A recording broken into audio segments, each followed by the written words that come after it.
Good evening.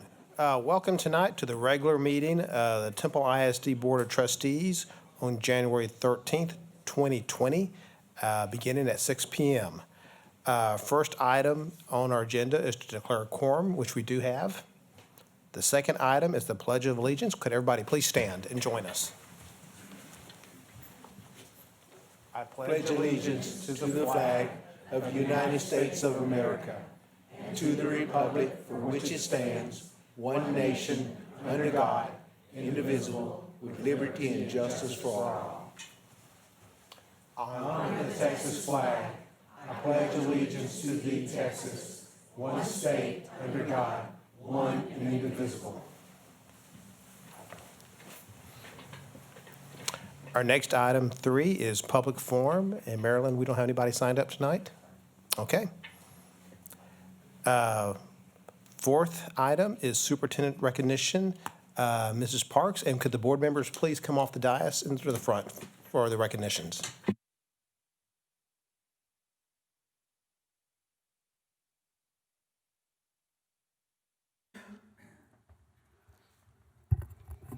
Good evening. Temple ISD is proud to join school districts from across the state to celebrate January as School Board Recognition Month.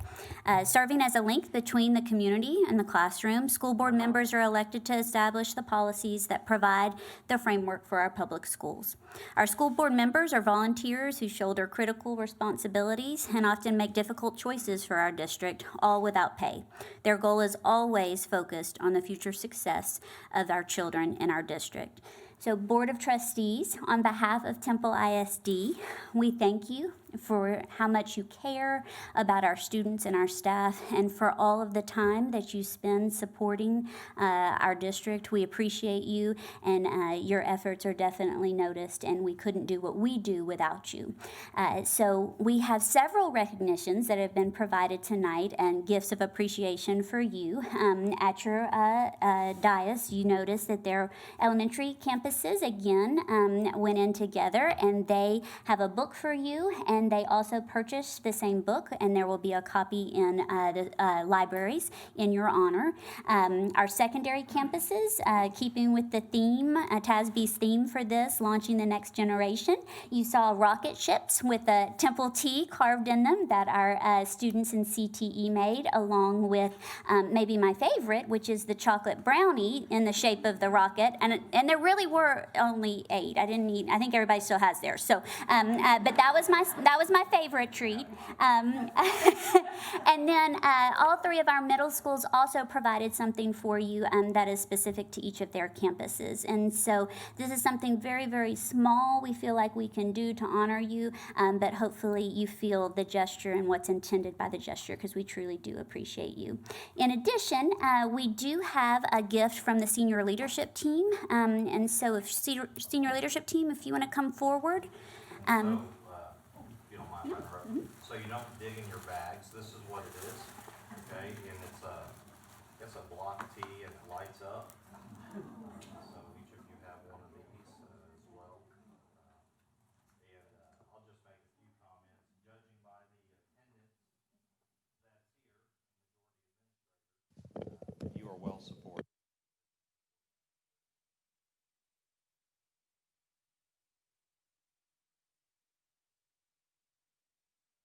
Because you are well supported, or because you support us well, and obviously you're well supported. It probably doesn't surprise you. I actually posted something on Twitter today, believe it or not. And I tagged Hasby, who's here today. But what I talked about is that this group here, excluding me, represents 7 significant reasons why Temple ISD is doing well. They are truly leaders. They're out supporting our students. They're out supporting our staff, and you know that. They're advocates for public school, public education.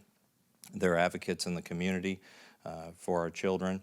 They're visible, accessible, and they do a really good job asking us questions that I feel like the community would. They keep a really good pulse on their individual districts and guide us in those subcommittees, policy, and facilities. So we are very thankful for each of you and what you do and what you bring to the school system. And We just want to honor you, and you can bring them their block tees. And let's give our board a round of applause. We appreciate you. Well, that one's from me to you. So.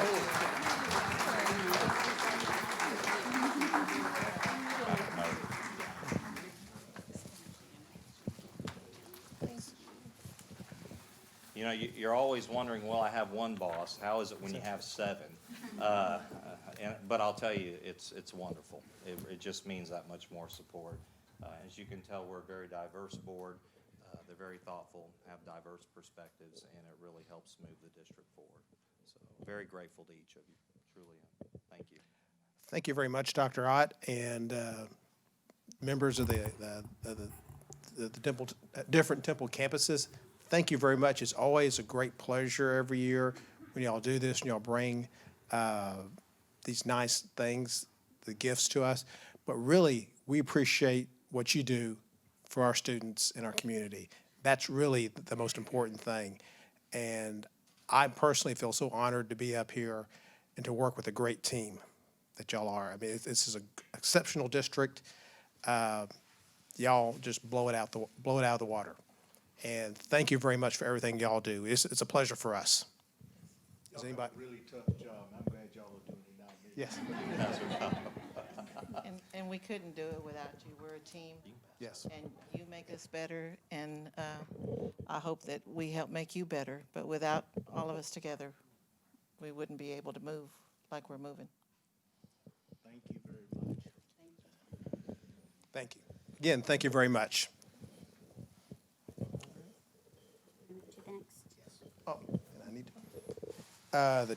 Item B is the Texas Thespians Convention Awards. Well, our students are going to come on out, and they're going to begin shaking hands with our board members while I give a little bit of background. The Texas Thespians is an affiliate chapter of the Educational Theater Association, and it's one of the largest chapters in the nation. Each year, Texas Thespians host a statewide festival, which includes over 8,000 delegates. Representatives from the THS Theater Department attended the festival this year, where they earned numerous accolades, including the coveted Outstanding Troop designation, which was given to only 6 troops in the state of Texas.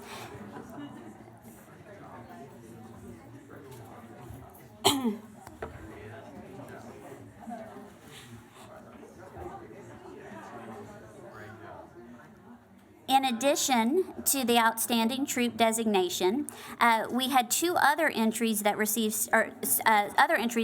state honors. Mask making earned 2nd place in state, and that team was comprised of Kylie Burke, Olivia Cabrera, Chelsea Sider, and Morgan Matson. We also had a technical entry for makeup, Olivia Cabrera. She earned a perfect score and was one of 3 honored at the closing ceremonies. And then the following entries earned superior ratings, which are really the highest ranking that you can have, rating you can receive at this festival. Group musical, Terry Austin, Liam Bro, Corinne Eckenrode, Jonathan Equals, Cameron Hooper, Erica Lynch, Austin Madsen, Genevieve Myers, Macy Parks, Ali Quiros, Michael Rodriguez, Shane Godfrey, and Mamantia Shrestha. All were part of that group musical. Set design, Morgan Madsen. Marketing, Kylie Burke. Sound was Michael Jones. Lighting, Ricardo Fontanez. And film was Daniel Salazar. So again, you are looking at one of 6 outstanding troops in the state of Texas, and we are truly so very proud of all that you've accomplished. Congratulations.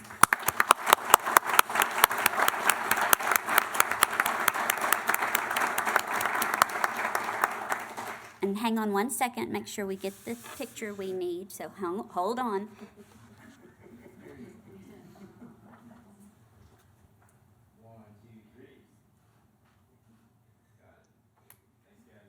Thank y'all so much for being here. Thank you and congratulations. Thank you, guys.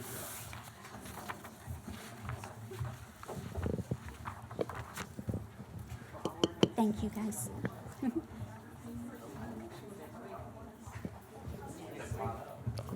Thank you, Natasha. Thank you. Appreciate it. Thank you, thank you. That Macy couldn't be Oh, here. no, I'm sorry. She's sick. She'll be as good tomorrow. We hope. Yes, yes. Thank you. Items Item C is the 2019 TISD Leadership Cohort Recognition. And I will let Mr. Palmer start us off for the recognition. Yeah, just right here. Each year about this time of year, actually in January, the principals and some assistant soups and department directors nominate individuals to go through what we call the TISD Leadership Cohort. And basically that's made up of those individuals that show particular leadership ability on the campuses that we feel like may step into the next level spot. It can be teachers, it can be instructional coaches, it can be assistant principals. We've even had directors go through it in the past, but with the concept of being able to see what all the different departments do, and then also there's some one session that's on leadership, particularly in the public schools. So this was an exceptional group. I know almost every year I say that, but it's been very interesting in my time here that each year it seems to have, well, let's see, if I say that the wrong way, then somebody sitting in here and an old one's going to think, but this was a very good group. And as good as any group we've ever had. There we go. There you go. There we go. So we want to recognize them tonight, and I have a certificate for you to take, and then if you'll shake the board members' hands, and I'm going to let Ms. Parks read these out where we can kind of roll them off pretty quickly here, and if you'll come forward. All right. We have Beverly Altabatabi. That's close. That's close. All right. Audrey Burks. Ashley Carroll. Alyssa Connor. Good job. Mandy Curley. Jennifer Davis. There she is. Ryan Fruget. Ryan is actually job shadowing tonight in Leander. What? But there was an AP down there he wanted to job shadow, so he's in Leander tonight. Alicia. Is Alicia here? Oh, did I give it? Angela's here. Yeah, no, Alicia's not here?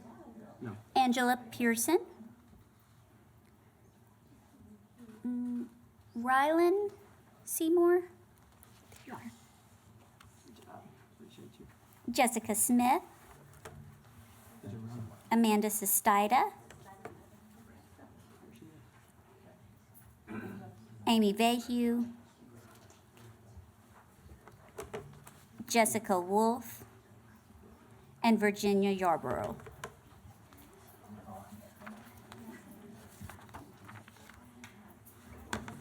I'm glad you're still here. But y'all come in front of the board over here. Yes. Slide over and just maybe step in front, then we'll have the board slide up behind you. Will that work? Yeah, better step up and maybe. And then they'll just kind of come back behind you and get in the window. Perfect.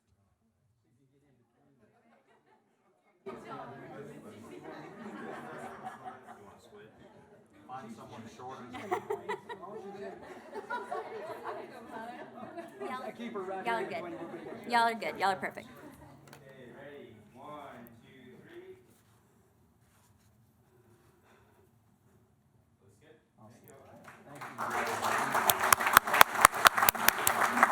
Congratulations. Item D is the check presentation from the Texas Association of School Boards by Board Program. Yes, and if we can have Adrian Porras come forward from Tasney Business Services, we will let him do the presentation.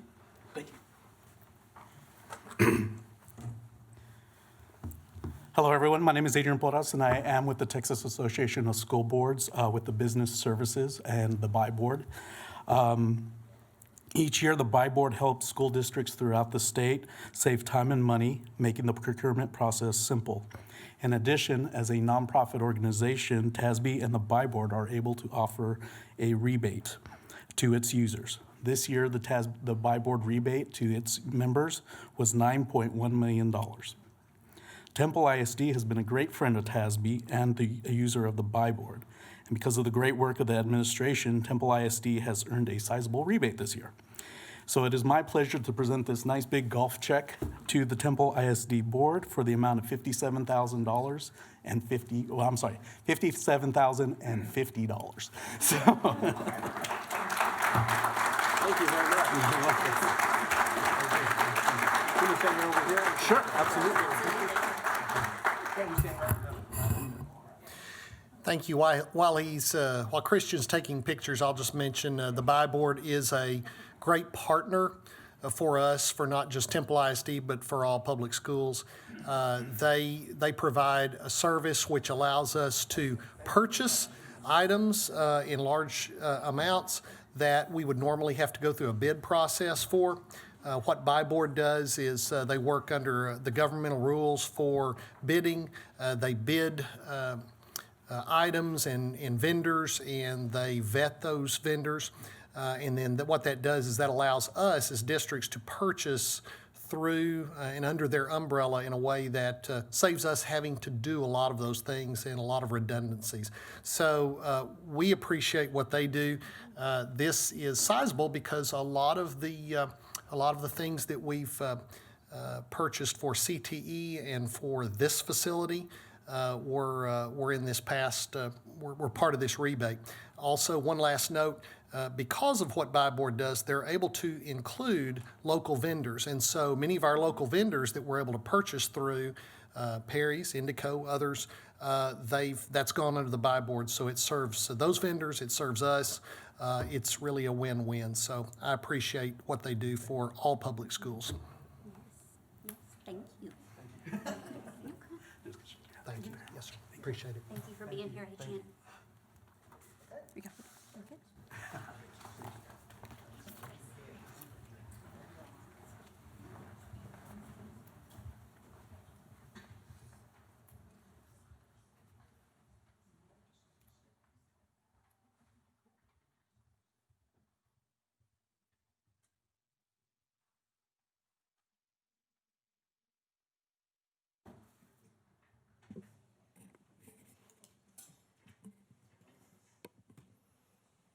Item 5 is the executive hires. Mr. Palmer, I don't believe we have any items tonight. Okay. Item 6 is the board president's report. A, consideration for approval of superintendent's yearly appraisal. Members, you'll have before you the copy of the appraisal. This is the appraisal that was emailed to you last week for your approval. It's the compilation of our comments that we did back in December. I compiled them during Christmas time, put them into this document, and I had a meeting with Dr. Ott late last week, and we went over the review. And in fact, I will read this report into the record right now that we can discuss. December 2018 to December 2019, Temple ISD Superintendent Appraisal, January 13, 2020. The Temple ISD Board of Trustees Superintendent Appraisal of Dr. Bobby Ott is based on a one-year time frame from the last appraisal, from December 2018 through December 2019. The format for this review is an overview provided by Dr. Ott to the board members. The items are categorized by 5 domains: board and community relations, district management, student achievement, human resources, and district communications. Each board member completed a grading process of each domain using the 1 to 5 scale, including their comments and perspective. So I'll list the domains now and then comments made by the different board members under each domain. Domain 1, community and community relations, their average rating was 4.2. We have many meaningful relationships in the community and beyond. This builds trust and lasting relationships. Dr. Ott absolutely exceeded expectations in this area. He is constantly expending energy, fostering established community relationships, digging deeper into how those relationships can be mutually beneficial, and exploring new opportunities, big and small, for the district. The new Temple College Board and TISD Board combined planning meeting was an extremely high priority on my list this year. Looking forward to continuing this partnership.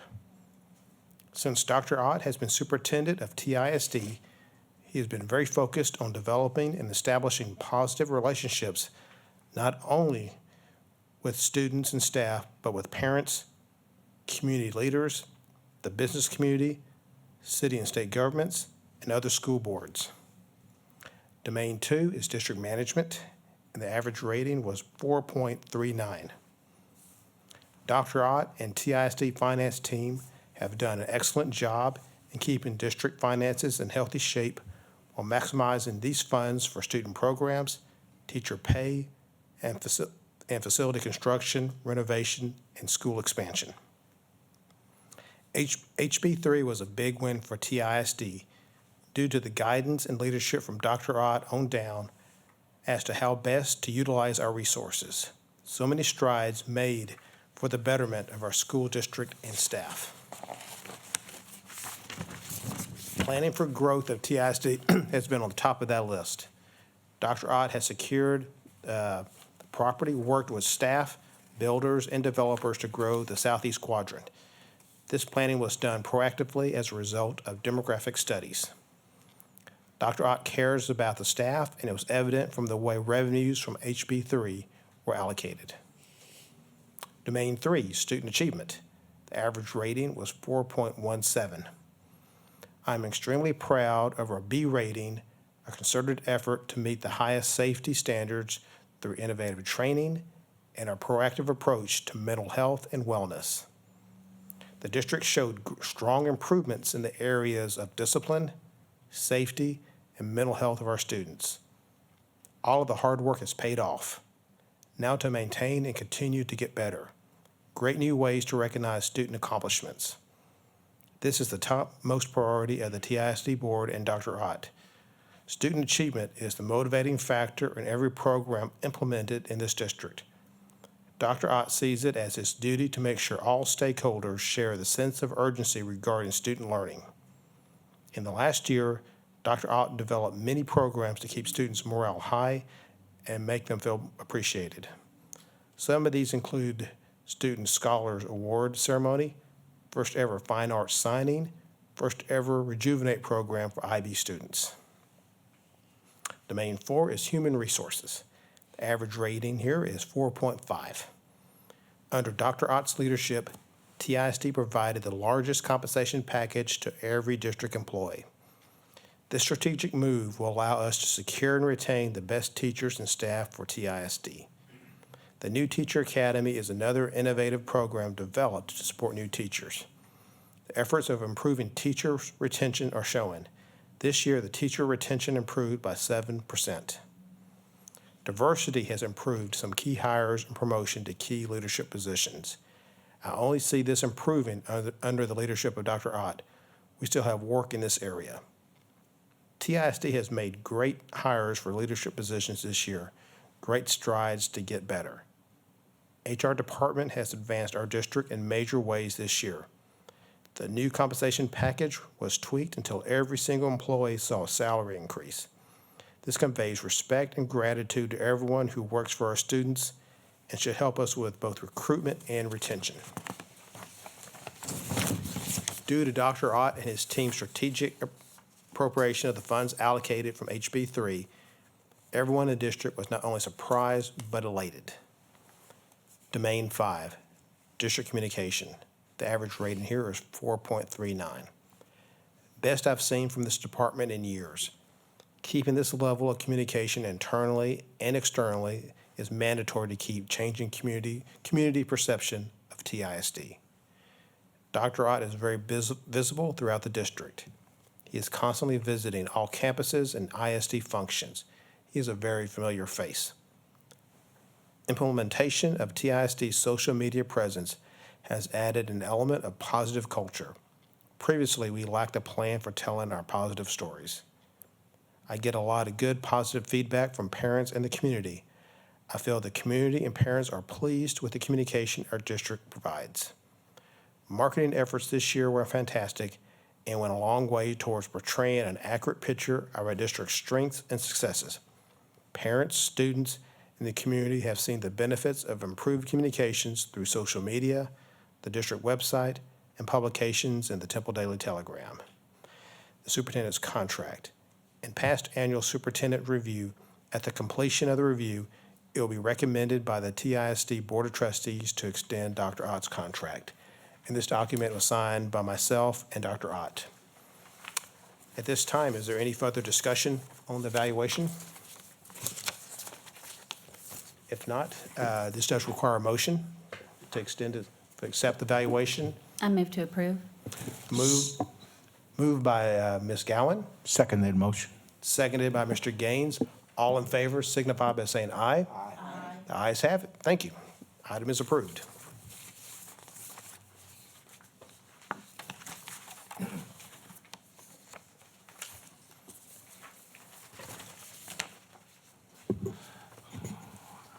I'll go ahead and make a few comments. That's one of the most uncomfortable things that I've ever sat through. I'm just going to be very honest with everyone. Public evaluation is pretty uncomfortable, but it's the right thing for the community to do it and to do it publicly. I feel like it is the right thing.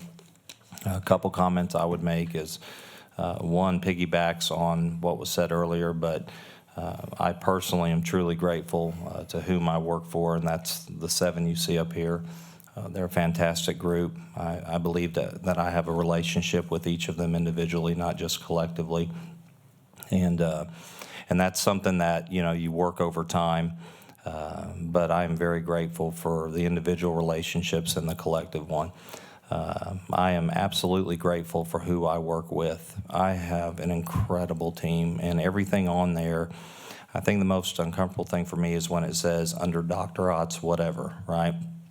Because the truth is, it's the administration, the staff, it's everyone, and a lot of the ideas come from the folks sitting there, Marilyn, Christine, Joe, Eric, Lisa, and our principals, directors. We have fantastic administrators.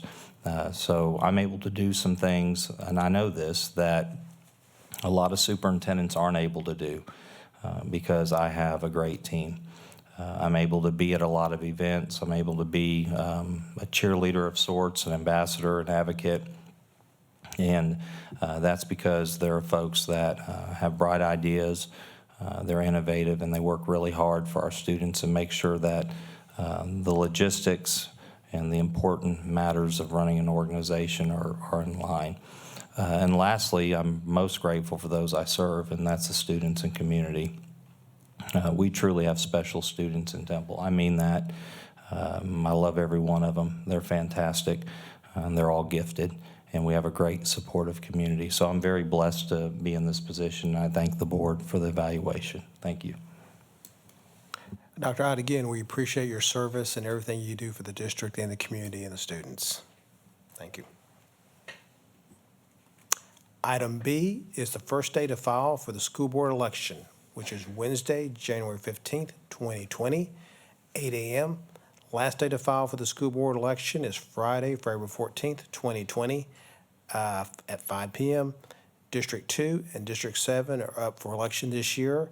A copy of board policy, BBA Legal, is included listing the eligibility qualifications for running for a board or trustee position. Okay. Item C is future items of discussion. Dr. Ott. Oh, I'm sorry. Is there any items that the board? Have any Yeah. Deferring to you. Is there any items that the board wish to include for a future agenda? Seeing none, thank you. Item D, important dates. Now, Dr. Ott. Yeah. So I will start with yesterday. Yesterday was the Leadership Care Network's community prayer service, and some of you attended that, and I think it was fantastic. My mother actually attended with me, and she enjoyed interacting with a lot of people and meeting folks. Mr. Hogberg saw you there, and Dan Posey, and some others, but great opportunity for community leaders to get together and just pray over the community and school district and city, you name it. So I just think, we need to be reminded at times we're blessed to be in a community that believes in the power of prayer, and that was very obvious yesterday. Tomorrow, we have Leadership Temple here. It's the Education Day, and they'll be hearing a presentation from me. in the afternoon, and I think we have events planned all through the day. Christine really organizes that for the Leadership Temple group, and I think Christian is actually part of it as well as a participating member. January 20th, as many of you know, is student staff holiday. It's MLK Day, and we actually have that same day, we have the NAACP annual MLK March and program. That's at 3 p.m. at New Day Fellowship Church. At least that's where they start the program or the march, and I'd encourage you to be there if you can. It's a great opportunity for community members to gather and march for a great cause. They start at the church or they start at They start at New. at one church and go to? Right. They used to start at well, they have in the past started the police station, but this year they're starting at New Day Fellowship. That's a good question. I just want to say, last year, I know that Dr. Ott, myself, Virginia was there, I think, Christian, other board members. You know, if you can participate, I highly encourage it. It was very worthwhile. It's a good program, a good service. You want to pass that down, Shannon? Thank you. One of the, and I've said this in the Bell County Area Soups meeting, and then actually in our assistant superintendent's meeting, there are three, I think, large pieces that school districts are managing at this time, and one is the addition of 3 goals that are to be added to school board's goals, and that's something we'll work through later in the spring. It's due by beginning of June. The second is the whole Reading Academy piece, and Lisa will do a presentation. We actually introduced a plan to the Bell County Area Superintendents, Lisa did, at the last meeting. And the third are additional training requirements for board members.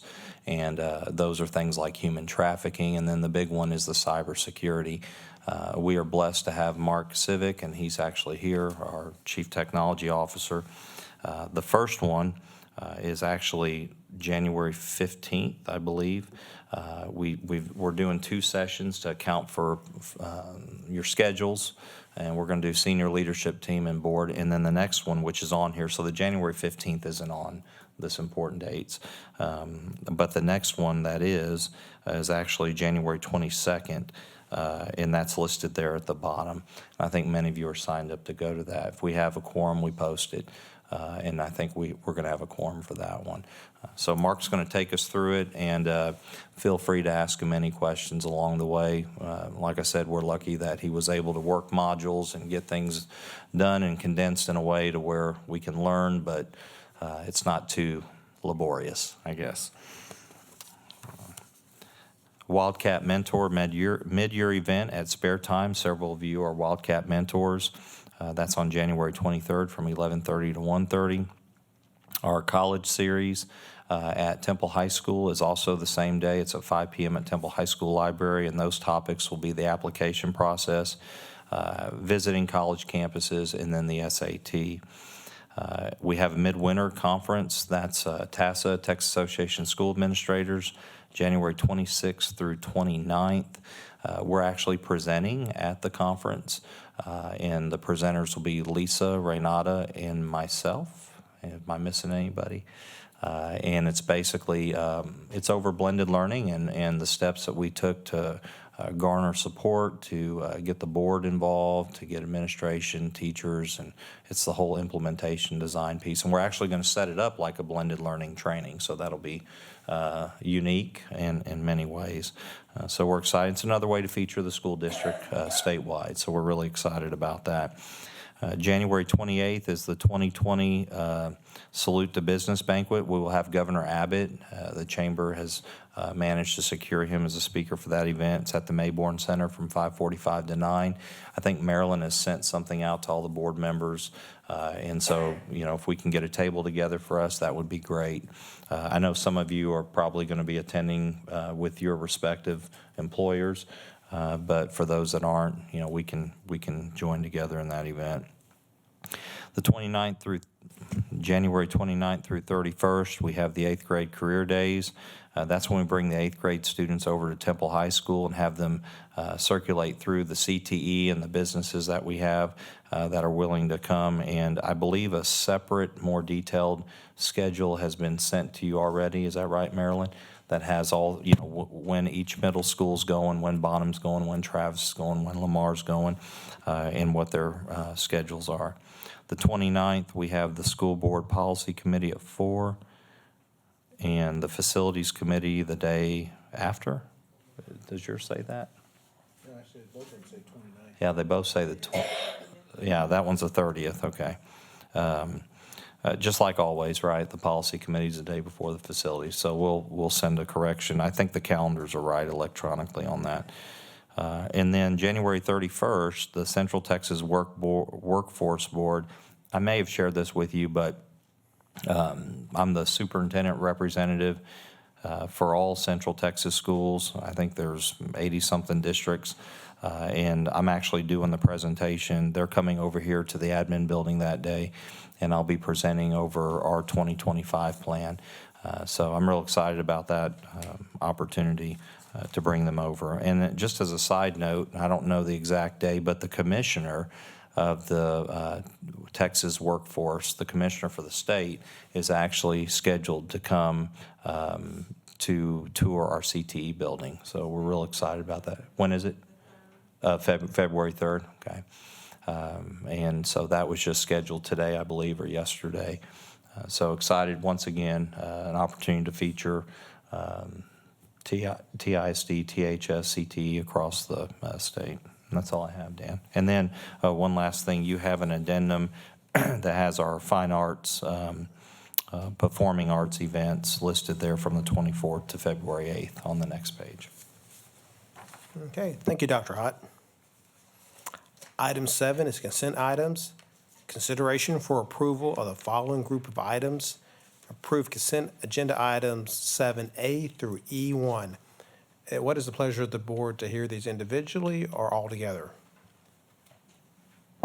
I move to approve all the items together. Motion by Ms. Gowan, I'll second. seconded by Ms. Myers. Mrs. Myers, all in favor signify by saying aye. Aye. The ayes have it. Thank you. Item 8 is the action items. Item 8A is Human Resources. Mr. Palmer, consideration for approval of 2020 and 2021 Temple ISD calendar. Mr. Palmer. I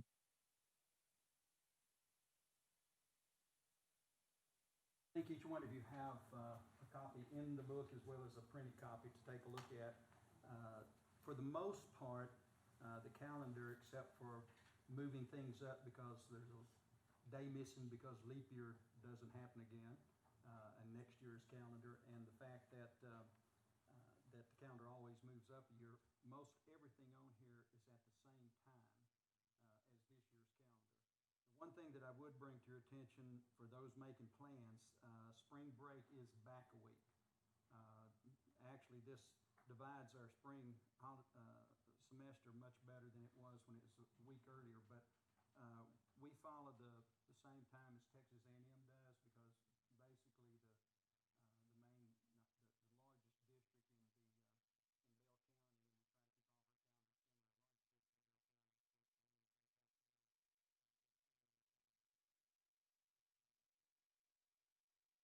And A&M and UT, I do believe, would probably be that same week as well because they usually all follow suit. So the 15th through the 19th will be spring break.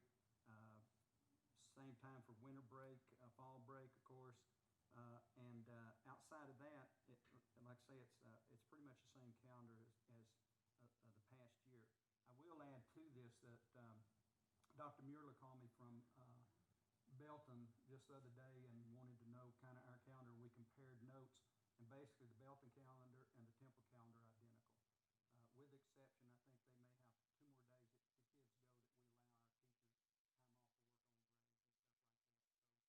grades and stuff like that. So between us and Belton, so that was good to know. But outside of that, like I say, it's pretty much this year's calendar. Any questions?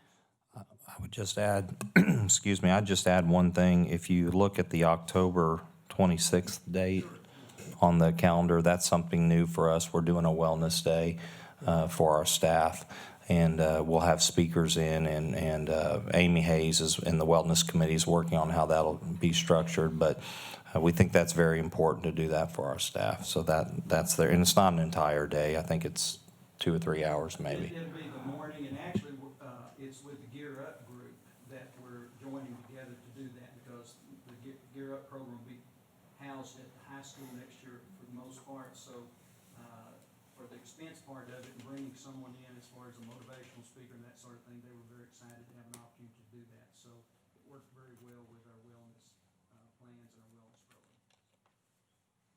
Thank you. Any questions for Mr. Palmer? This is an action item. Do I hear a motion? Move for approval. Motion by Mr. Gaines, I'll second it. seconded by Dr. Sanhi. All in favor signify by saying aye.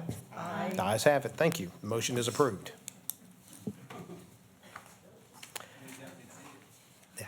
Item B, curriculum instruction. B1, presentation of the 2018-2019 district annual report. Dr. Adams. Thank you. Good evening, Board and Dr. Ott. So I am here to provide our annual report. This is a requirement of TEA, and so we'll be providing you some of this information that you've seen before. You will have seen before because we provided it to you at different opportunities, but this is just a summation of that, and so keep in mind this is information from the 2018-19 school year, okay? Oh, I don't know what I did. Okay, so this is an overview of what we'll be reviewing, and so we'll begin with our Texas Academic Performance Report, our TAPAR report that was just released by the agency, and so we'll look at that academic data. I'll share with you the post-secondary performance of our students and talk through that. The financial report has been shared with you. It was shared with you in the November board meeting, but I will review that as well. Our campus performance objectives were again shared with you in August. When we went through our board goals and performance objectives, and then we'll share the report on violent crimes. And so we'll go through that and ask questions along the way, please. And so this is our TAPAR summary, and so these are the assessments, and this is the assessment data that I shared with you in August, but it's officially now been released by the state. As you can see in the area of math and reading, we increased in 8 of our 13 areas, and we're very proud of our 6th grade math and 5th and 6th grade reading, as they showed the largest area of growth this year, and that was our areas of focus last year at our campuses. We were specifically targeting those grade levels. So great to see that progress. And we continue. Algebra 1 showed no change. It's the same score as it was last year, but it's in a high area. And so we'll continue to work at with our goals and improvement strategies that we have in place. We've continued to strive to make progress in these areas. And then in the area of English language arts and the writing in our high school EOCs, as well as social studies and science, we increased 7 of the 9 assessments. And just want you to note that the EOC scores are inclusive of the summer, spring, and fall retests. So that's an inclusive score throughout the year there. And so we've continued to see nice increases, and so we'll just continue to work as we do with our strategies, and we have been very, very pleased to see the growth that our students have made over the course of this year. Also, additionally, our TAPAR shows us our attendance rate, our graduation rate, and our dropout rate, and you can see there's been a slight decrease, less than 1% in those areas.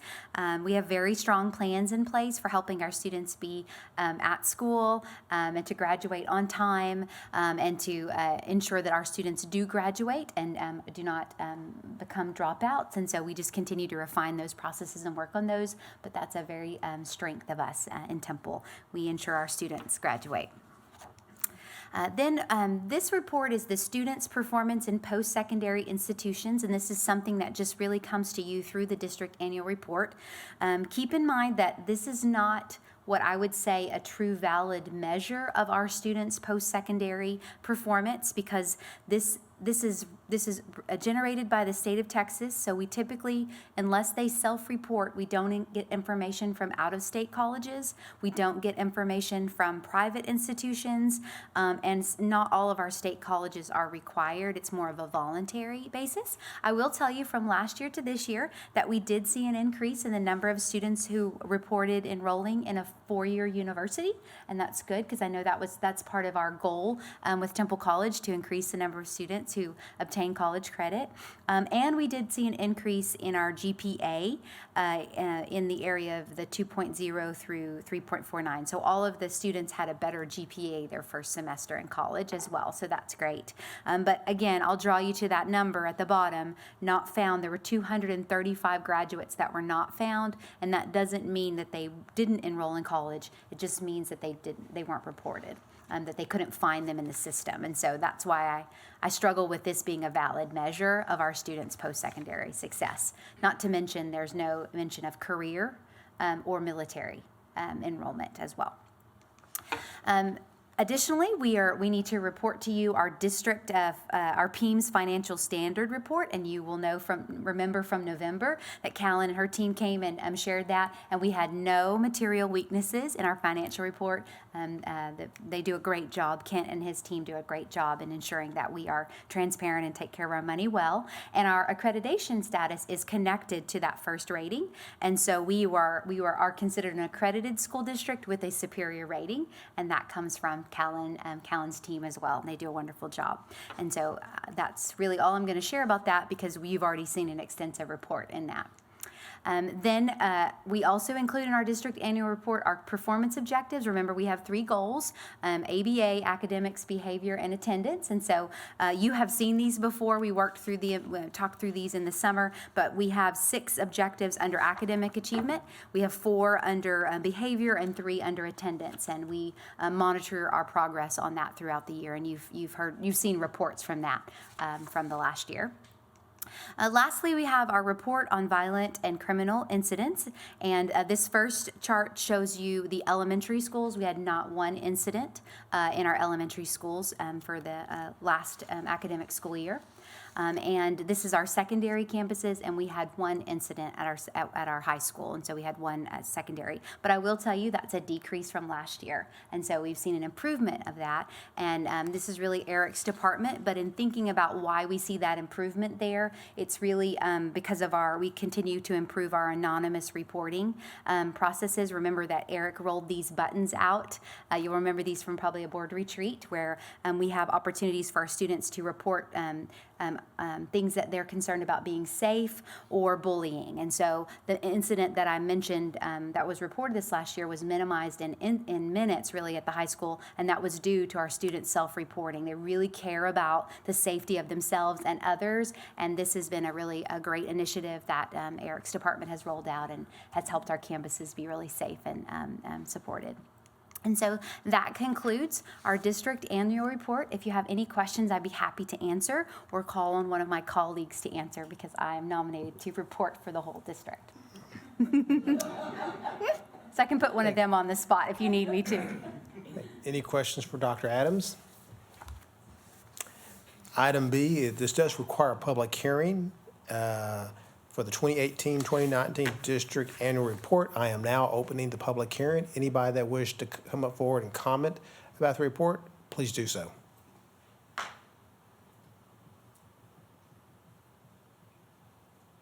Seeing no one, I close the hearing. Item 3 is consideration for approval of the district's 2018-2019 annual report. I'll make the motion to approve the District 2018-2019 annual report.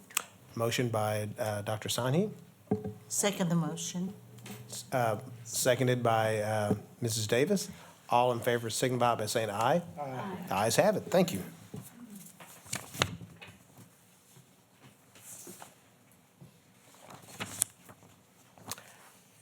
Item 8C is the finance facilities. 1, consideration for approval of a guaranteed maximum price, GMP, for the Meredith Dunbar renovation project. Mr. Boyd. Okay, thank you very much, Mr. Posey. School Board, I'm pleased to be able to bring this to you tonight for your consideration.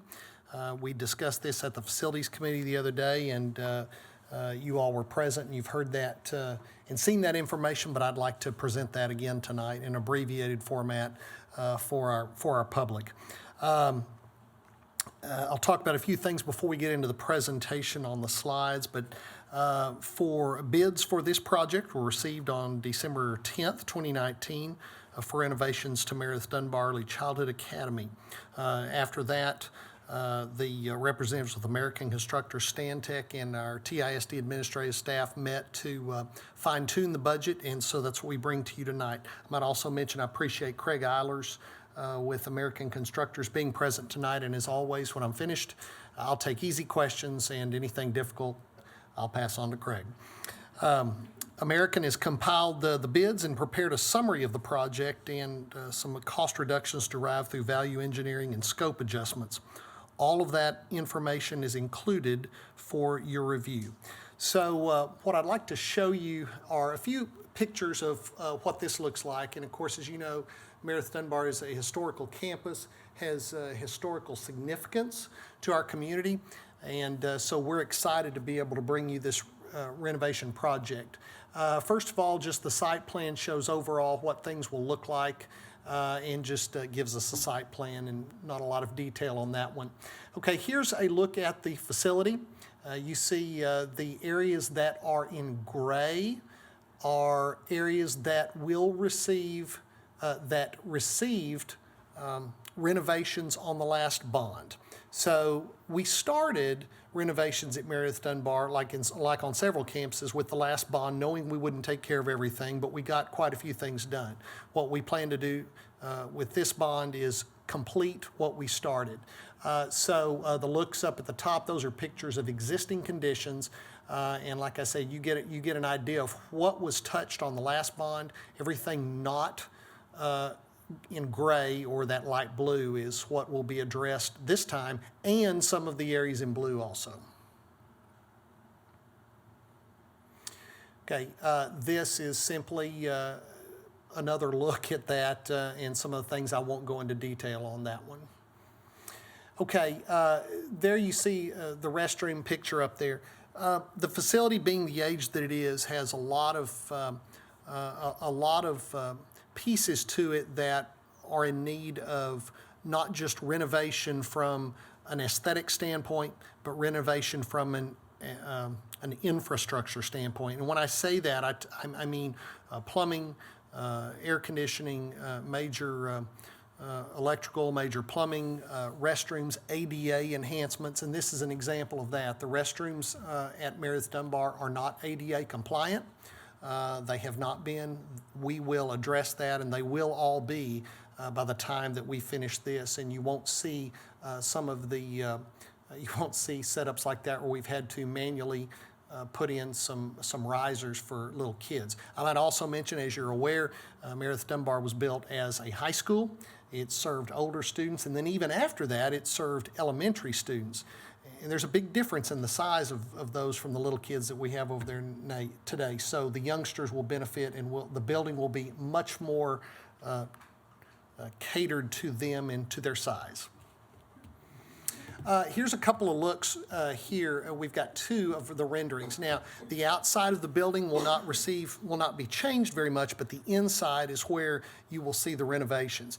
And so what we have is a typical hallway, and what's going to happen is similar to what we've done on other buildings that have received major renovations, Scott, Western Hills, Travis Lamar, Bonham. And so what that means is we'll have new doors, new finishings, new floors, ceiling, lights, wall laminate.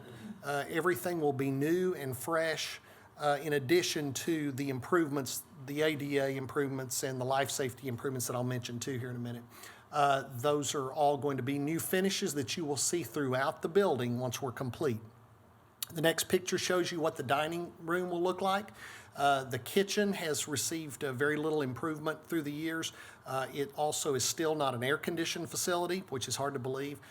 It will be, obviously. That entire kitchen and dining hall area will be gutted and renovated, and this is a look of what it'll look like. We're going to add colors, some things that are fun for little kids. some things that are educational also for little kids with some ways that they'll do that design. So we had one of the ladies with Stantec that was specializes in design of pre-K schools and pre-K facilities is who helped us and really who designed this. So you're going to see some really nice improvements on that. Now, one other important infrastructure improvement that was a significant part of the budget was life safety enhancements. And what we really mean by that is we have included a fire road, a fire exit and fire road loop around for trucks that's required and that's necessary. We also have a fire sprinkler and suppression system that will be installed, fire alarm system that will be installed, brand new PA system that will be installed, and then a secured entry at the front of the building. So a lot is going into infrastructure, a lot is going into safety and security, a lot is going into ADA enhancements. The steps that have been in the front wing of the building, if you're familiar, that's been an ADA problem for years. We will be able to solve that by putting in a ramp system. So the improvements that will happen at Meredith will be extremely meaningful, not only aesthetically and not only for the students and for their enjoyment, for the staff, but it will obviously make some major infrastructure and life safety improvements that have been needed for a while. So we're pleased to be able to do that. So tonight we bring to you a total GMP, or guaranteed maximum price, for construction of $7,296,586. This project will be the last major construction project or renovation project of the 2015 bond funds. If approved tonight, work on some of the preliminary work will begin in March 2020. The project will be completed in August of 2021. So students will be in temporary facilities for the school year next year. We've already begun coordinating that with the principal, and then we'll be able to move them back into effectively a brand newly refurbished facility for the fall of 2021. As always, this GMP that we bring to you tonight has contingency money, which, if not expended, will return to the district and be used for other projects. And in addition, any other savings generated throughout the project will be returned to the district as well. That's a brief, somewhat brief summary. Do you all have any questions about the process or the project or anything else that I can answer for you tonight or that Craig could answer? I'm assuming this is probably the largest investment in the Meredith Dunbar facility since it was constructed back in the late 40s. To the best of our knowledge, that is yeah. correct. I can't imagine anything else that would rival this. Which, you are correct. to me, says that it's the district and community's commitment to this facility. Yes, sir. And actually, it's a $9 million commitment. Altogether. The GMP is the construction portion, but when you include architectural fees, all of the asbestos work that has to be done ahead of time, some of the other fees, some of the accommodations for the students for the next year, all of that is part of that. So yes, a $9 million investment into that facility is larger than anything I can imagine has happened since it was constructed. So basically for a brand-new facility when it's all finished. It will look and feel in many Right. ways like that. Yes, sir. Right. And that's our intent. And I appreciate, I always like to appreciate what Ken brings to the table in these planning meetings and what Craig and his team do when it comes to construction, because they're the ones that help us identify the things that stretch the dollar as far as we can go. And always, on any of these projects, if we can squeeze a little more out when we get into the project, we try to do that and try to carry it as far as we can. So we'll look to continue to do that on this project too. Members, any questions on this project? It does require a motion. Move for approval. Motion by Ms. Suarez, Second the motion. seconded by Mrs. Davis. All in favor signify by saying aye. Aye. The motion passed. Thank you very much. Thank you all. Appreciate your support. Item D, Student Services, consideration, D1, consideration for approval of an amendment to the Student Code of Conduct. Mr. Hockenberg. Yes. Tonight, we come to you to present a proposed amendment to the Student Code of Conduct. As you know, the Student Code of Conduct is approved by the board every year and thus serves as local policy. So any change or additional language to the code must be considered and approved by the board. Additional language tonight is not a change in policy, but is a clarification or a point of emphasis that the district and campus administration would like to include in the Code of Conduct so that our expectations are clear to all stakeholders, students, parents, community, and staff, that all school district campuses and property are to be drug-free. There is an inherent confusion when one looks at legal penal code definitions and school district policies. So for clarification, we recommend adding this language under the discretionary DAEP placement section presented to you in your meeting materials that says to include sells, gives, or delivers to another person or possesses less than a usable number of stems, seeds, or other pieces of marijuana. If approved, the language would be added to the Code of Conduct and posted on the website this week. Again, this isn't a change in local policy. This is a clarification and an emphasis of our expectations of consequences for our students and parents. The district administration submits this amendment for the board's consideration and recommends its approval. Thank you. Any questions? It does require an approval. I move. Motion by Mrs. Davis, I'll second. seconded by Dr. Sanhi. All in favor signify by saying aye. Aye. Ayes have it. It is approved. Thank you.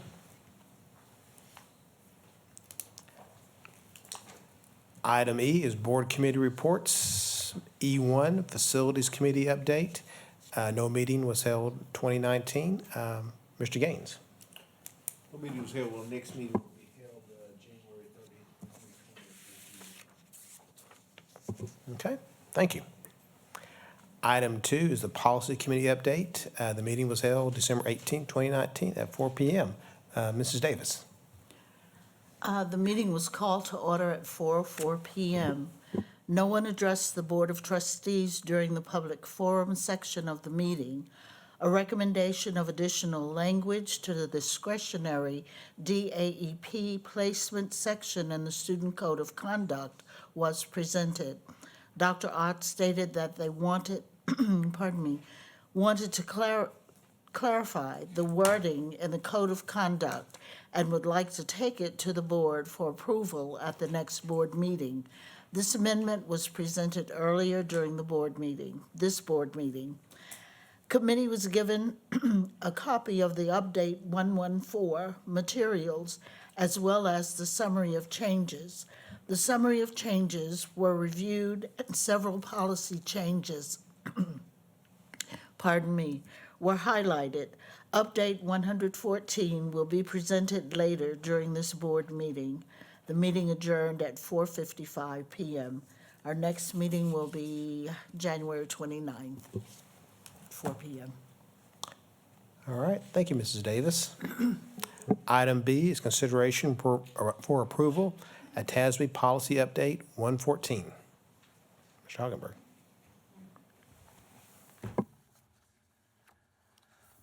Update 114, this is the next wave of updates to address the changes from the 86th legislative session. As usual, the majority of these policy changes in the TASB update are legal policies and do not require board action. There is a summary of changes documented in your packet, as well as the red line version of both the legal and local policy recommendations. We have reviewed each legal policy and presented that to the Policy Committee at our last meeting. And even though it doesn't require board approval, we did want to highlight a few of them that would be of particular interest to the board. BAA legal policy, this is where as was mentioned earlier, the cybersecurity policy, some of the proficiency plans, as well as the requirement for an audit before a bond election. This is where that is now housed. BBA, that is the policy where makes accommodations for a continuous residency in the case of a national disaster, so that if a disaster occurs and you had to move out of your district for a temporary amount of time, then you're still counted as being a resident in your district when those disasters do occur. On the next page, BBD legal. This is, as Dr. Ott had mentioned, this is where it's housed. The board members must complete an hour of training every 2 years on sexual abuse and human trafficking. Policy BBI, this states that if public information on your private devices are used for meeting purposes, you are required to forward those documents or those emails to the district so that they can retain them according to the legal retention policy. BED legal, this is where the updates to board meetings are required, and we'll go more in depth on those when we talk about the legal policies. CK legal, this is where we have talked about the school safety committee, and this is where it talks about the memberships and the meetings that are required for that.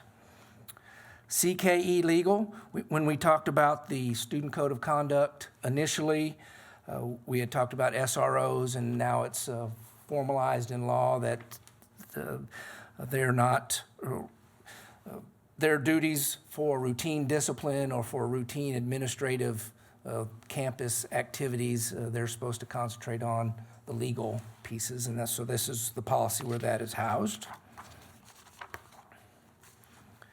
DC legal, this is the do not hire registry, where that's located.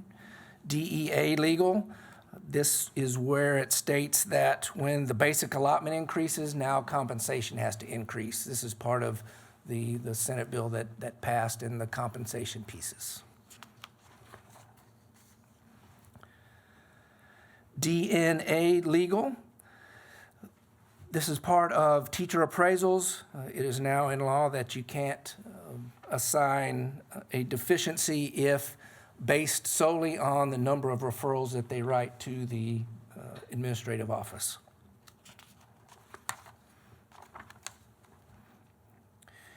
EIF legal, this extends the graduation committees to 2023. This is where you can have a portfolio part of graduation requirements, and that we've been under those for the last several years. It extends what we're currently doing to the year 2023.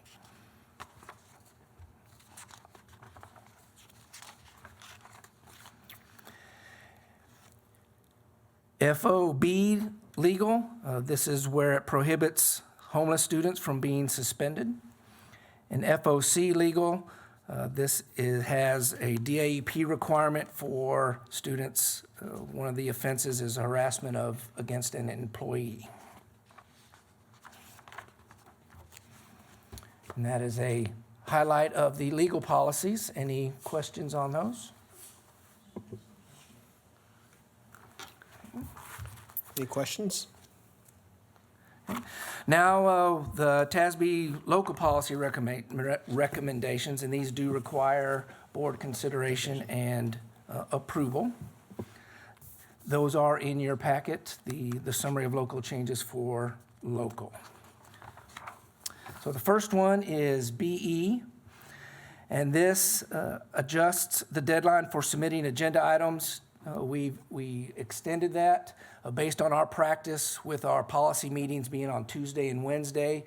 The old days ended on a weekend, and so we added a few days to those so that these deadlines are 7 days prior to the meeting, so that those occur during the week, and it just helps avoid some of the confusion.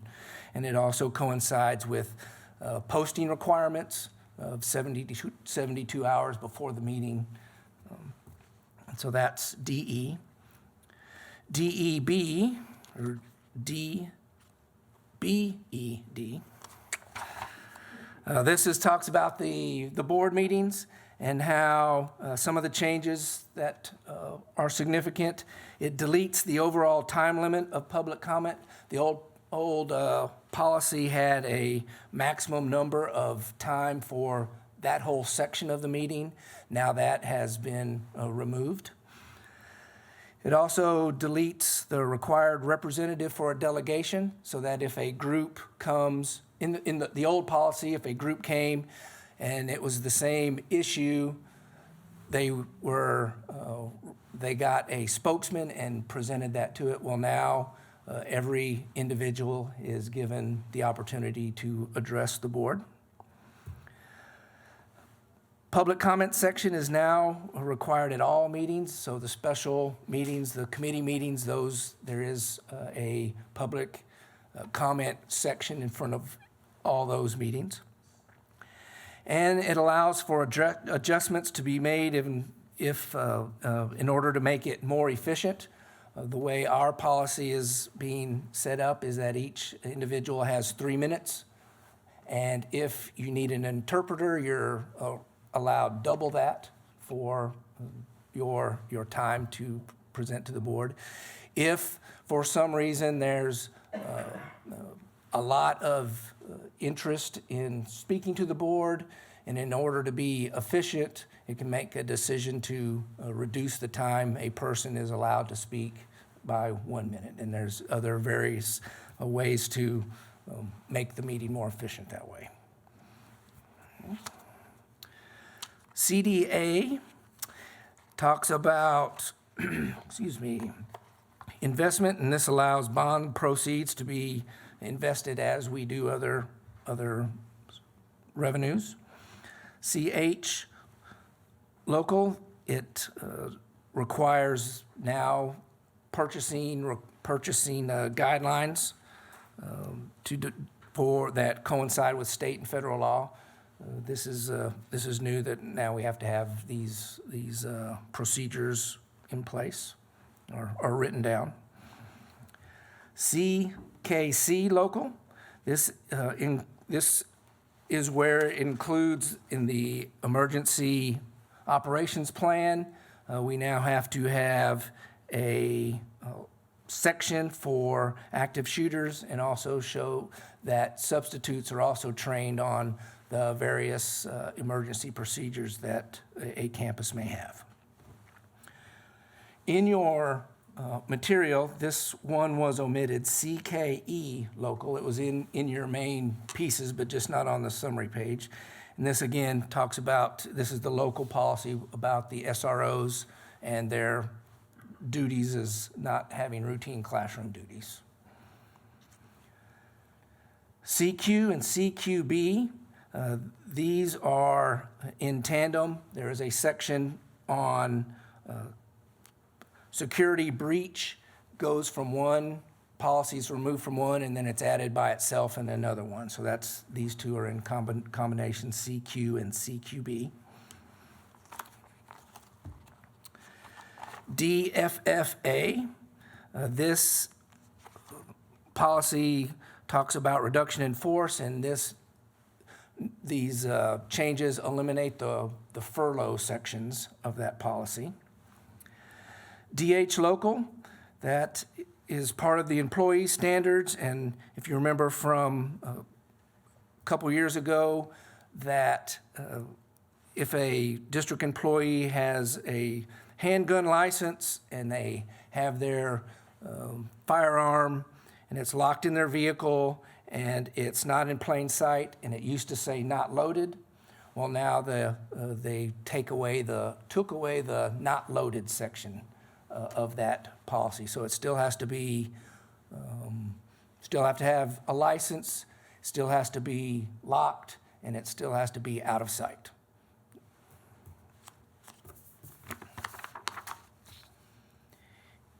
EHBB talks about GT screening, and it just allows us to a little more flexibility in using other districts' testing when they came, so it can speed up our process for identifying GT students.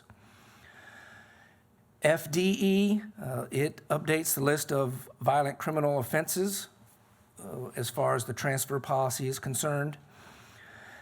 FFAA, it adds language for physical exams for the band, UIL. We had talked about that before, and we even did that. We knew that rules was coming, and we did it a year early.